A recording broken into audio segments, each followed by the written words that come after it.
pouvoir exploiter ce potentiel, il est important d'avoir des structures décentralisées. Et nous avons, même en France, quelques cas comme ça, de villes qui ont des entreprises locales d'énergie publiques qui sont très intéressantes. C'est un héritage qui vient de l'Allemagne, notamment sur les villes qui ont été envahies par l'Allemagne. Je vais vous donner l'exemple concret de Metz, en Allemagne. C'est une ville qui a une entreprise locale d'énergie qui est publique. Et cette entreprise locale d'énergie est très très bénéfique pour la municipalité. Elle rapporte 8 millions d'euros par an à la ville qui la détient. Elle permet de verdir le mix énergétique de la ville de Metz. Ce mix repose à 20% sur les énergies renouvelables, ce qui est tout à fait exceptionnel dans le contexte français. Et elle est très génératrice d'emplois, puisqu'on a à peu près 700 emplois qui sont liés à cette entreprise locale d'énergie. Donc ça, c'est un domaine intéressant, mais qui nécessite une structuration décentralisée. Mais l'énergie, on peut la concevoir comme une ressource territoriale. C'est une ressource pour les territoires. Il y a un mouvement en Europe de remunicipalisation de l'énergie, mais qui n'est pas facile dans les contextes centralisés, mais c'est une question très porteuse en termes de prospective. C'était le premier domaine d'économie d'énergie. Dans le domaine de la production d'énergie, on peut donc avoir des centrales à 90% de rendement avec la micro-cogénération au lieu de 30% de rendement dans les grandes centrales qui ne font pas de cogénération. Donc un facteur 3, c'est très très important. Deuxièmement, l'aménagement du territoire. On peut dire globalement que toutes les économies d'espace sont des économies d'énergie. Alors, économiser de l'espace, on peut le faire avec la planification. Lorsque les villes sont étalées, on peut essayer, comme en France, de redensifier la ville le long des transports en commun, des gares. On peut essayer aussi de maintenir des commerces en centre-ville pour éviter les besoins de mobilité. Et puis, bien sûr, déployer les transports en commun. Mais ça a un coût. Et dernièrement, nous avons vu des initiatives très intéressantes à mon sens, parce qu'elles sont sobres sur le plan de l'énergie grise, du financement et de l'énergie motorisée. Il s'agit en fait des autoroutes cyclables qu'on voit développer en Allemagne, au Danemark, en Belgique. Voilà. Et ça, c'est très prometteur. Alors, les autoroutes cyclables, c'est des voies entièrement réservées au vélo. Donc, c'est un réseau indépendant qu'on crée sur 30-40 km. Donc, ça dessert vraiment les périphéries qui ont la priorité systématique à tous les carrefours. Donc, on peut rouler vite sur ces autoroutes. Et les bénéfices sont multiples. Des bénéfices sociaux, puisque tout le monde peut s'acheter un vélo dans n'importe quel contexte. Des bénéfices en termes de pollution de l'air. Par exemple, le gouvernement danois estime qu'on économisera au Danemark 40 millions d'euros grâce à cette politique de déploiement des autoroutes cyclables. Des bénéfices pour décongestionner le réseau routier, puisqu'il peut saturer, et toutes ces personnes qui navettent entre leur domicile de travail en vélo participent à la décongestion. Et puis, ça ne coûte rien, c'est très très peu onéreux. Et en termes d'énergie grise, c'est parfait, puisque les transports en commun sont intéressants, mais ils sont très dévoreurs d'énergie grise. Troisième volet pour Activity, troisième clé de sobriété énergétique, l'architecture. On a ici une représentante de l'ordre des architectes macédoniens. Alors, on pense souvent à la consommation d'énergie dans le bâtiment. Par exemple, en France, on a une loi qui va imposer à tous les bâtiments neufs de produire plus d'énergie que les gens consomment. C'est même une révolution pour la France. Mais il ne faut pas négliger l'énergie grise, puisque lorsqu'un bâtiment est relativement bien isolés, je pense à des bâtiments qui consomment 80 kWh par mètre carré par an, au cours de leur vie, ils vont dépenser autant sur le plan de l'énergie grise que sur le plan du chauffage, de la chaleur, c'est-à-dire de leur fonctionnement. Or, on oublie souvent ce volet de l'énergie grise. Et il est bien sûr absolument capital. Alors, comment on peut faire baisser l'énergie grise des bâtiments? Par les matériaux organiques, essentiellement. Donc, c'est là aussi une petite révolution dans le domaine des matériaux de construction. On sait faire aujourd'hui des immeubles en bois de 20 étages. Il n'y a aucun souci technique pour ces deux matériaux. Le quatrième volet, je finirai par là. parce que j'ai dit assez longtemps, c'est celui de l'énergie grise. Quand on réfléchit en termes de transition, il faut bien avoir conscience que la moitié de notre empreinte carbone, ou plus, l'IDRI en France nous dit 75%, repose sur l'énergie grise. Nos émissions de CO2 ne viennent pas simplement de l'essence, du chauffage et de l'eau chaude, mais une très grande partie viennent de l'énergie qui est incorporée dans les biens de consommation, dans les infrastructures, dans les biens d'équipement. Et c'est un volet presque aveugle. Il y a peu de politiques qui s'adressent à cette partie de l'énergie grise du problème, et donc il est absolument fondamental de la prendre en compte. Nous avons beaucoup d'effets rebonds entre ces postes de consommation. Alors là, les politiques d'équipe peuvent tout simplement appuyer les circuits courts, mais encore une fois, les matériaux de construction biosourcés, les matériaux biosourcés, par exemple, il y a des réflexions en France sur l'autonomie alimentaire en métropole, mais aussi, par exemple, sur le fait qu'il y a beaucoup de végétaux en ville. Au lieu d'avoir des végétaux qui sont un décor, on pourrait avoir des végétaux qui servent, une foresterie urbaine qui servent pour la construction, qui permettent aussi de planter des arbres fruitiers, qui servent pour l'agriculture urbaine, donc un végétal utile en quelque sorte. Ça aussi, c'est une petite révolution. En conclusion, je dirais simplement que pour moi, les mesures d'avenir sont des mesures de sobriété fortes, tant sur le plan de l'usage de l'espace, des ressources écologiques, que des ressources financières, économiques, et que ce sont sans doute ces mesures qui vont nous permettre de réduire les besoins d'énergie, à la fois sur le plan des consommations directes d'énergie et sur le plan de l'énergie grise. Donc on peut faire beaucoup sans financement ou avec des financements réduits de manière intelligente. C'est ce qu'on appelle en Allemagne, par exemple, dans mon domaine, l'urbanisme à 0 €. J'y crois beaucoup. On peut agir même avec des financements réduits. Enfin, c'est le message que je voulais donner aujourd'hui.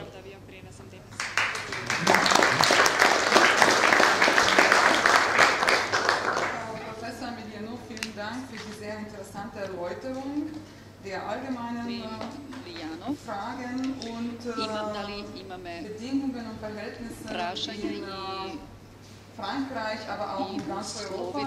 Und danke, dass Sie praktisch alle möglichen Lösungen eigentlich angesprochen haben.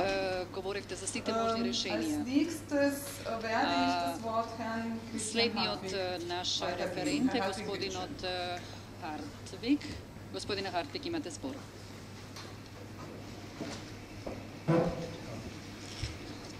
Ja gut, mein Name ist Christian Hartwig. Ja sam Christian Hartwig, već je predstaven, ja sam inače ekonomist, a se zanimavam se energetskата tranzicija od aspekta ekonomijata.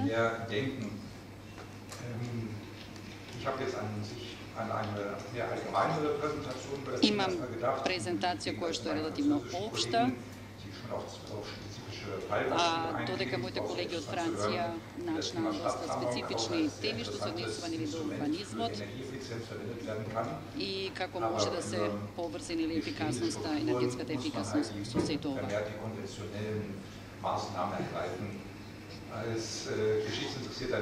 Kako čovjek koji što se interesira za istorijata, во мојава презентација, ќе одаме на втората страница, кога започна во суштина енергетската транзиција, се споменува првата нафтена криза во 73-та година. Во суштина шок од падот на нафтената цена, во суштина многу индустријски нации ги доведе до тоа да преземат одредени мерки, например во Германија како последица мораше да се намали нели брзината на автопатите, тогаш ја имаше, денес ја немаме. Значи, тогаш многу побавно се возеше. Тоа беше еден од најголемите ефекти од таа нафтена криза. Наредната година, 1974 година, веќе секако дека се тоа имаше и реперкусии врз самата економија, која што на крај заврши во рецесија.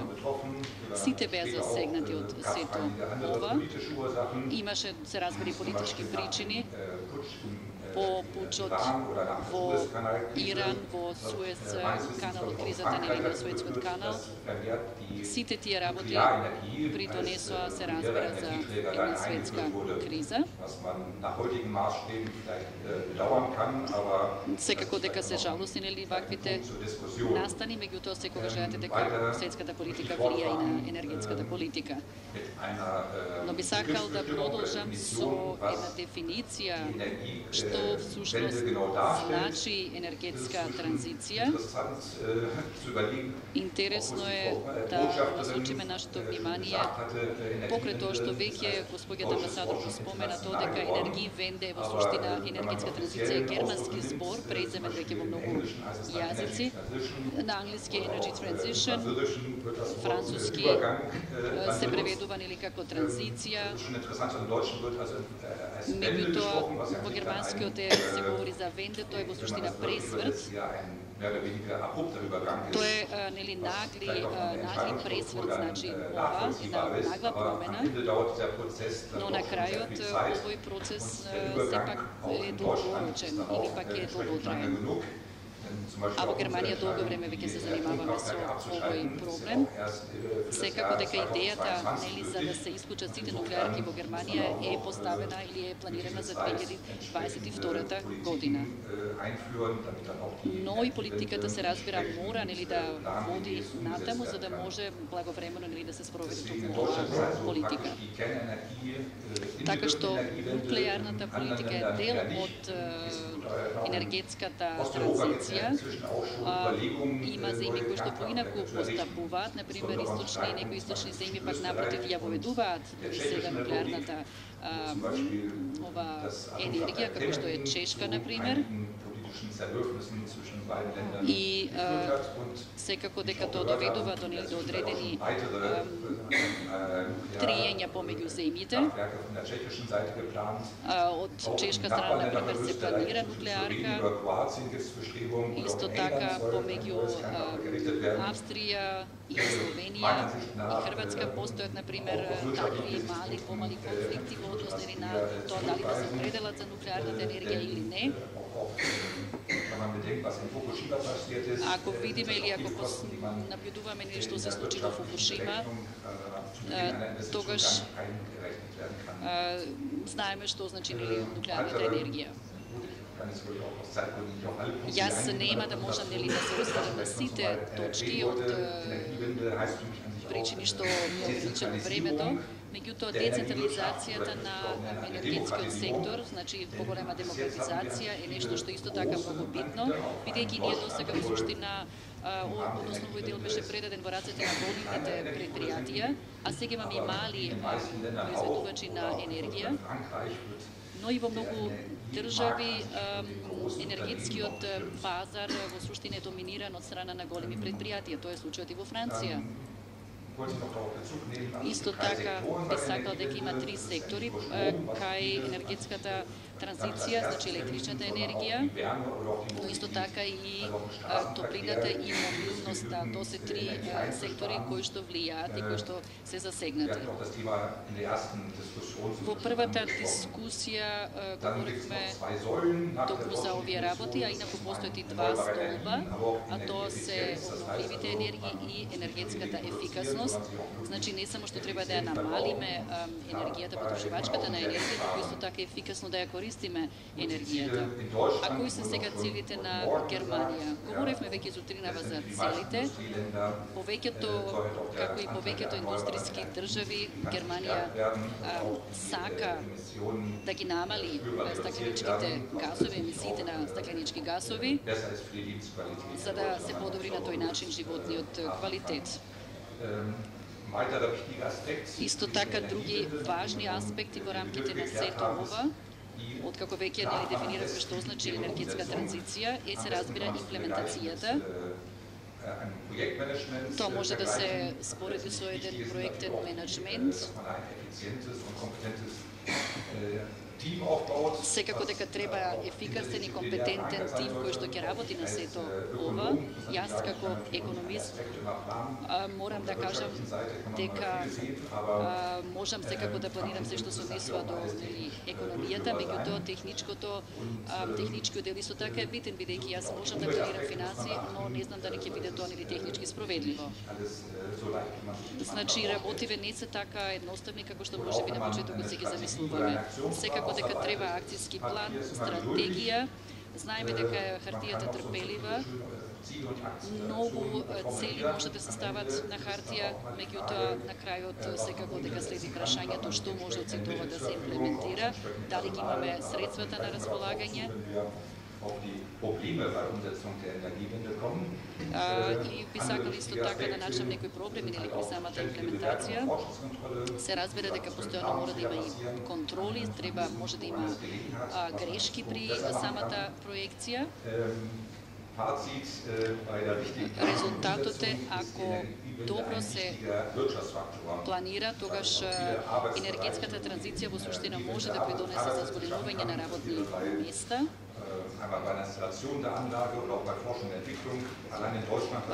Само, например, во секторот истражување имаме многу нови работни места.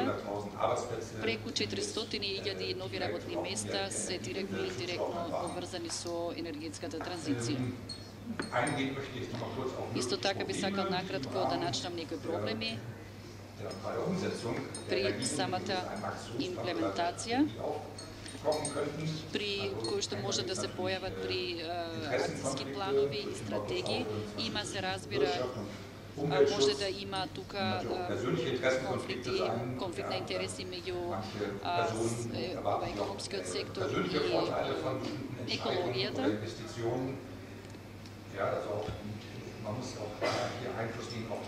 Треба исто така да се влијае на оние што се носители на одлуките и да не се ставаат секој собствените интереси во преден план. Исто така и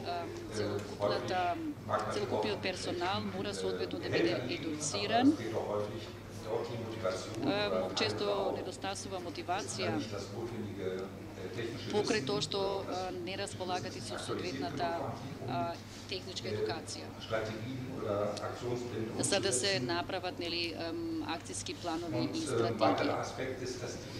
Понатамошен аспект е дека секоја енергетска транзиција треба да биде долгорочно насочена, а не краткорочно, што значи дека може да опфати и да биде обврзувачки за наредната влада, не само за владата која што е моментално на власт. Еве, ако земеме, например, ветерна енергија, ако се созаде при тоа, треба да се внимава на тоа што може негативни реперкусии да има. Исто така треба да се види, например, ако се користи соларната енергија, кои површини би се искористили, кои би биле најповолни за регенеративна енергија. Секако дека треба да се начне темата на цената на струјата, која што е висока, се разбира, ќе биде поводен со ранливата категорија на граѓани, а за Македонија ќе мора да се внимава токму на овој дел, затоа што социјално не може да издржани се одредени цели кои што ги имаме во рамките на енергетската транзиција. Би сакала уште нешто да кажам во врска со Македонија, каква е состојбата во Македонија.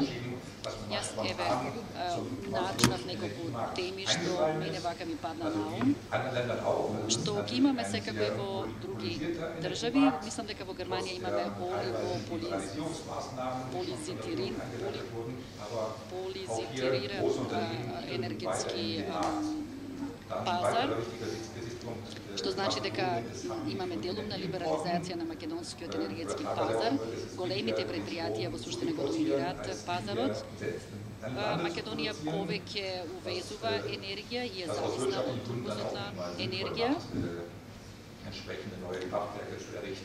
Понатаму мал е уделот во однос на обновливите енергии.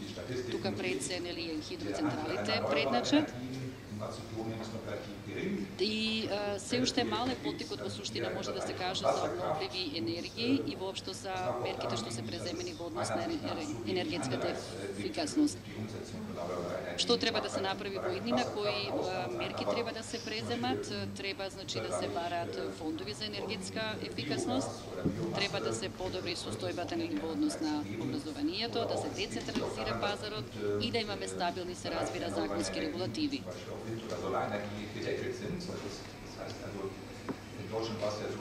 Во Германија имавме, например, многу проекти во соларот.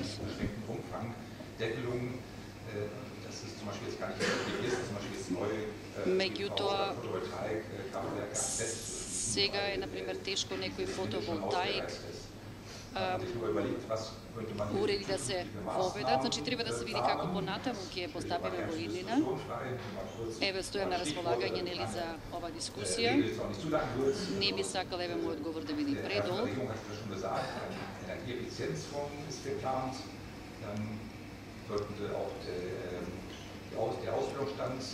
Значи веќе начнавме доста теми, рековме треба да имаме фонд нели за енергетска ефикасност. Да подобриме нели образованието. Исто така треба некои социјални реперкусии да се земат предвид, значи рековме цената на струјата не треба да биде превисока, мора секогаш сите мерки што ќе се преземат да бидат во насока на заштита на околина и се разбира и на здравјето на луѓето.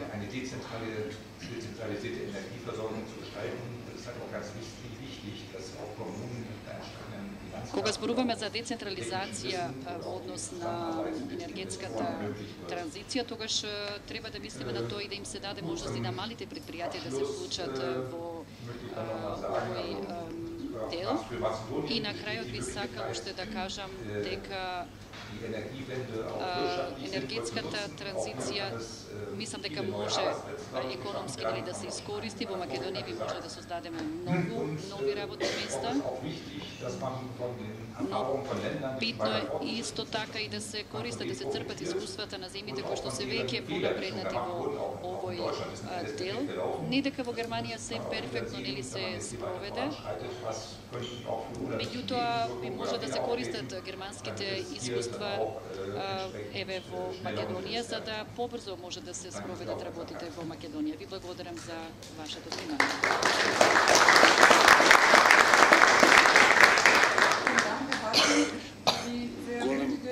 Голема благодарност, господин Век, за новата презентација и за тоа што ни дадовте историски осврт на некои термини. Сметам дека дадовте доста интересни информации кои беа нови можеби за дел на нашите експерти и се надевам дека оваа презентација ќе настави прашањето, произлезат интересни прашања. Сега давам на господин Филип Баја. Повелите.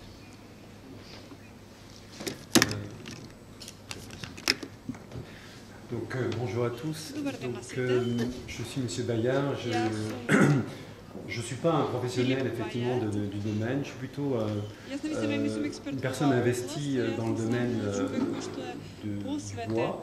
À titre personnel, je suis effectivement sylviculteur dans le Lot, une région du sud-ouest qui est chère à mon cœur.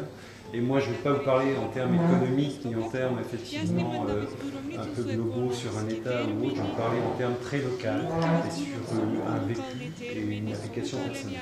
Donc en fait, ma présentation, lorsque M. Kobanov m'a demandé une discussion effectivement de mon intervention, on avait discuté sur différentes possibilités. Et, moi, j'ai souhaité intervenir par rapport effectivement à ces filières bois, parce que je suis persuadé qu'elle est essentielle. Je suis persuadé qu'elle est sous-utilisée et je suis persuadé qu'on fait un peu comme disait M. Jourdain, on fait de la prose dans le savoir. Et donc ce que je vais essayer de vous présenter, c'est un peu un cas pratique d'une utilisation de la filière bois dans la région du Lot. Donc Tout d'abord, le contexte de la forêt française est quand même relativement différent en termes de propriété, à savoir qu'on a 80% de la forêt française qui appartient à des sylviculteurs privés comme moi, et le reste, les 20%, appartiennent effectivement à l'État, avec des grandes forêts domaniales. Donc c'est un contexte, d'après ce que j'ai compris par rapport à ce qui se passe en Macédoine, qui est totalement inversé. Donc ça c'est le premier contexte. Après je fais un petit focus sur la région des Pyrénées, qui est une région où la proportion effectivement de petites exploitations agricoles est relativement importante. Et lorsqu'on fait un focus sur la région du Lot, on est sur un département, puisque ce département existe encore à ce jour, on est sur un département qui est avec une population très morcelée, avec des exploitations qui sont pour tout ce qui est bois, enfin déjà une couverture forestière qui est importante, puisqu'on est entre 35 et 45%. Et on est avec un contexte de sous-exploitation de cette filière assez prudent. Les raisons sont simples. Ces petites exploitations inférieures à 10 hectares se trouvent effectivement avec des personnes qui ont gardé une propriété familiale et n'ont plus aucune raison, enfin sont bien souvent partis plus loin pour leur travail et donc doivent exploiter leur bois de façon très cost-effective. Donc en fait, ce que vous voyez projeté à l'écran, effectivement, c'est une carte de la région dont je parle, qui montre par rapport aux couleurs que vous voyez apparaître, qu'on est avec une typologie de forêt qui est relativement simple par rapport au contexte local d'une localité qui s'appelle Saint-Céré, qui est avec du feuillu châtaignier, donc, et avec un peu, c'est ce qu'on voit, donc le feuillu châtaignier on le voit en vert, et avec un peu de résineux, notamment du Douglas. Ce contexte local donne bien évidemment un retour, une sortie en termes d'utilisation du bois. On peut projeter ces slides d'après. Donc avant d'expliquer effectivement les sorties que ça peut donner, c'est de vous montrer aussi ce qu'on peut trouver en local. Donc, on peut trouver, ce que vous voyez sur la gauche, des futaies de châtaignier. Donc la différence futée-taillis, le futé bien souvent ce sont des plants. Donc c'est quelque chose qui a été planté il y a quelques temps et qui reste avec un état relativement sympathique par rapport au sous-bois. En fait c'est quelque chose d'exploité, on peut se promener en dessous. Après, donc, ça donne... Il faut rester sur ça évidemment. C'est possible de revenir sur le slide. Donc après, ça donne le deuxième contexte, c'est le champ de taillis. On voit effectivement qu'on a un sous-bois qui est vraiment très peu exploité, avec effectivement une difficulté d'accès même aux forêts. Et en dernier, on voit des plantations de Douglas qui sont aussi disponibles. Alors, ça donne juste après accès à plusieurs possibilités par rapport à l'utilisation du bois envisagée. La première, la plus évidente, même si elle semble poser des problèmes à certains pour l'empreinte carbone, à savoir l'émission de CO2, c'est la consommation de chauffage. Il faut savoir que nous sommes passés, je parle vraiment d'un contexte très personnel, mais avec des voisins, on est beaucoup à être passé dans ce contexte-là. On est passé effectivement d'un chauffage au fioul, on est passé à un chauffage au bois. On avait la ressource à côté, c'est quand même belle de faire venir du fioul qui vient d'un pays relativement lointain, donc avec un impact relativement important par rapport à l'environnement, alors qu'on a quelque chose disponible. Et pour beaucoup d'entre nous, on est passé aussi à l'utilisation d'inserts, parce que le contexte ouvert, qui avec un rendement très faible, effectivement, ne permettait pas de chauffer correctement effectivement nos habitations. Donc ça, c'est une utilisation importante, mais il faut savoir quand même que sur une configuration locale, on est quand même très loin d'utiliser tout le bois qui peut être disponible en simple exploitation. Et je ne parle pas de déforestation, je parle bien de simple exploitation. C'est-à-dire que la chose qu'il faut bien avoir en tête quand on est vraiment un sylviculteur opérationnel, c'est que le bois, on ne le coupe pas pour le couper par essence, on le coupe aussi parce qu'il faut qu'il puisse évoluer et qu'il puisse se régénérer aussi. Donc si on le laisse en tant que tel, vous laissez une parcelle de bois dans 50 ans sans la toucher, ça ne sera pas beau à voir non plus. Donc ça c'est notre première... Restons sur le slide avant. Donc le deuxième par rapport à la production de nos forêts de conifères, enfin, c'est bien sûr du bois d'œuvre. Donc du bois d'œuvre, c'est de la charpente, c'est des choses en ce là qui vont être produites en local. Le troisième item, effectivement, c'est du bois industriel, la pâte à papier. On en fait beaucoup, effectivement, avec des contextes de taillis de châtaignier. Donc ça, c'est une production assez importante. Et le dernier, c'est le déchiqueté de bois. Alors, le déchiqueté de bois, c'est en fait, depuis moi, je prends du bois, je le passe dans une moulinette qui me lâche mes nues. Et il peut me servir directement, effectivement, à alimenter des chaufferies locales, voire industrielles. Et c'est le cas dans le Lot, puisque dans le Lot, nous avons actuellement entre 20 et 30 réseaux de chaleur qui fonctionnent effectivement en bois déchiqueté. Je ne dis pas que le Lot est l'exemple à suivre, hein, mais bon, en tous les cas, beaucoup de structures administratives, de structures tertiaires, ont basculé, au même titre que les gens comme nous, ont basculé effectivement d'une chaufferie au fioul vers une chaufferie au bois. Donc ça, c'était une dernière exemple. Après, lorsqu'on passe au slide d'après, je voulais faire un petit focus effectivement sur l'impact. Parce qu'on parle beaucoup effectivement d'impact sur l'environnement. On voit, lorsqu'on évoque le traitement des taillis de châtaigniers dont je parlais précédemment, on peut sortir 3 types d'activités. Bon, la première, j'en ai parlé, effectivement, c'est le chauffage. La deuxième, c'est le fameux déchiqueté de bois. Et la troisième, c'est effectivement des piquets qui servent à délimiter les propriétés. Quand on pense effectivement durable, on pense aussi effectivement à l'utilisation qui va être faite de ces éléments qui sortent de la filière.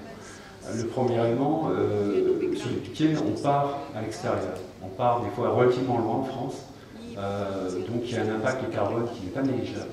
Sur les deux derniers, on est effectivement avec un impact carbone avec une utilisation carbone qui est locale et donc qui est peut-être plus pertinente par rapport à plein d'aspects dont on parle dans le développement durable. Donc voilà, ça c'était un petit focus sur les sorties d'exploitation. Et alors sur le déchiqueté de bois, l'utilisation par rapport aux chaudières qui sont faites en local, les réseaux de chaleur qui sont traités actuellement dans notre département sont en train, pour certains aussi, d'évoluer sur de la cogénération. Alors la cogénération, vraiment très simplement, on produit à la fois de la chaleur pour le chauffage et on produit en même temps de la vapeur d'eau pour faire tourner les turbines et produire l'électricité. Donc on est vraiment en plein dans une transition énergétique. En pleine transition énergétique, avec effectivement en plus une matière première qui est là. Et quand on parle de problème d'assurer effectivement l'approvisionnement, la matière première, on l'a là. Il ne faut pas aller chercher très loin, elle est là, on le fait. Maintenant, il faut savoir effectivement la gérer. Si on passe au slide d'après. Donc, en fait, bon, je vous ai dressé un tableau qui est relativement sympathique sur... mais néanmoins, tout n'est pas parfait, donc on a quand même des problèmes qui se posent à nous en termes très opérationnels, à savoir que lorsqu'on est avec une propriété comme cela, qu'on n'a pas forcément un volant très très important pour pouvoir faire intervenir des forestiers, on a la difficulté de pouvoir faire exploiter, pouvoir faire transporter la matière première vers les centres de production. Donc cette filière en tant que telle, elle existe, elle a ses bons côtés, elle a effectivement quelques lacunes, mais je pense qu'elle a beaucoup d'avenir et moi j'y crois quand même. Voilà, j'ai fini avec la petite présentation, si vous avez des questions, je reste à votre disposition.